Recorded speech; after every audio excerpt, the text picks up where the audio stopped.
ஒரு மலர் கட்சி வர ஒரு மலர் கட்சியா வருது. நான் ஏற்கனவே சொல்லிட்டேன், அது வாகை பூவா தூங்கு மூஞ்சி மரமான் பூவான்னு தெரியல.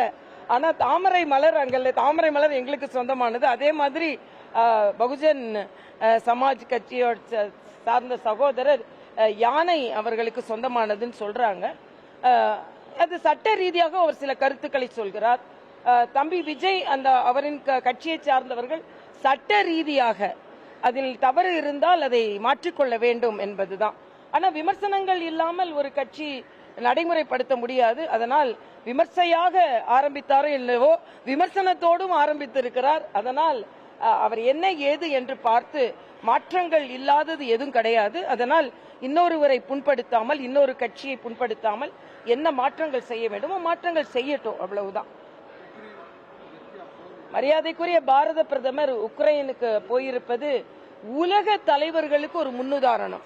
அது மட்டுமல்ல, பல மணி நேரம் ரயிலில் அவர் பயணம் செய்திருக்கிறார்.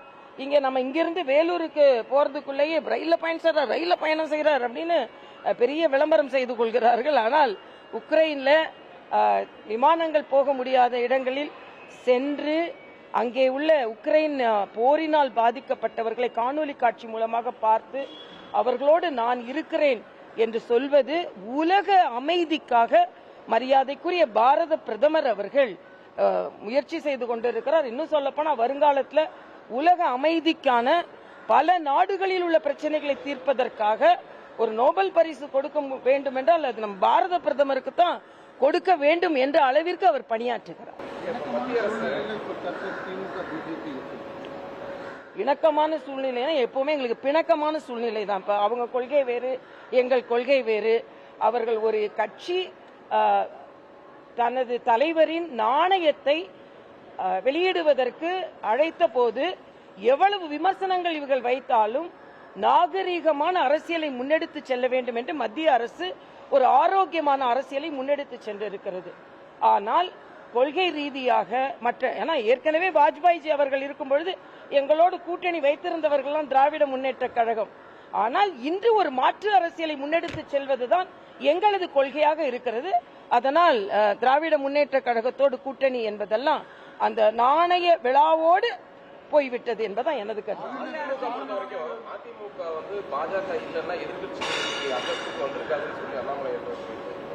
அதே கடந்த ஒரு போன வருஷத்துல சிபிஆர் கோயம்புத்தூர் நிகழ்ச்சியில பேசும்போது அதிமுக இல்லைன்னா வானதி சட்டமன்ற உறுப்பினராக ஆயிட்டு முடியாது, நீ அவரை பகிர்ச்சிக்காத அப்படின்னு சொல்லி அதிமுகனால பாஜக விட்டு பாஜக இல்ல, இது ஒரு மிகப்பெரிய விவாதம். ஆனா ஒரு கூட்டணின்னு வரும்பொழுது எங்களது உதவியே இல்லைன்னு சொல்ல முடியாது. ஏன்னா எங்களோட உதவி இல்லாம எங்களால மட்டும்தான் உங்களுக்கு 4 சட்டமன்ற உறுப்பினர்கள் கிடைத்தார்கள். இப்ப நாங்க நிரூபித்திருக்கிறோம். நீங்க பாத்தீங்கன்னா 11% நாங்க நிரூபித்திருக்கிறோம். கூட்டணியா 18% நிரூபித்திருக்கிறோம். 70 இடங்களுக்கு மேல 2வது இடத்தை நாங்கள் பெற்றிருக்கிறோம். அப்ப எங்களுக்கு என்ற ஒரு வாக்கு வங்கி இருக்கிறது என்பது நாங்கள் சொல்லால் அல்ல, செயலால் நிரூபித்து காண்பித்திருக்கிறோமா இல்லையா? ஆக அந்த எண்ணிக்கை பதில் சொல்லும் என்பது எனது கருத்து. அவர்கிட்ட தான் கேட்கணும். இல்ல, இத மாதிரிதான் திராவிட முன்னேற்ற கழகம் முருகனை எதிர்த்தவர்கள், ராமனுக்கு செருப்பு மாலை போட்டவர்கள், இல்ல ராமன் தான் எங்களோட வழிகாட்டி என்று ஒரு அமைச்சர் பேசுகிறார். சமூக நீதி காவலரே ராமன் தான், அவர் வழியில தான் திராவிட முன்னேற்ற கழகம் நடைபெறுகிறது சொல்றாரு. அதே மாதிரி முருகனை எதிர்த்தவர்கள் இந்த முருகனுக்கு மாநாடு நடத்த வேண்டி இருக்கிறது. ஒன்றியத்தை ஒன்றியம் என்று சொன்னவர்கள் மத்திய அரசு என்று சொல்ல வேண்டி இருக்கிறது. ஆக யாரெல்லாம் பாஜகவின் கொள்கைகளை எதிர்த்தார்களோ, இந்து தர்மத்தின் கொள்கைகளை எதிர்த்தார்களோ அவர்களெல்லாம் அதை நோக்கி வர வேண்டிய காலத்தின் கட்டாயம் வந்துவிட்டது என்பதைத்தான் முதல்வரின் மத்திய என்ற வார்த்தை காண்பிக்கிறது.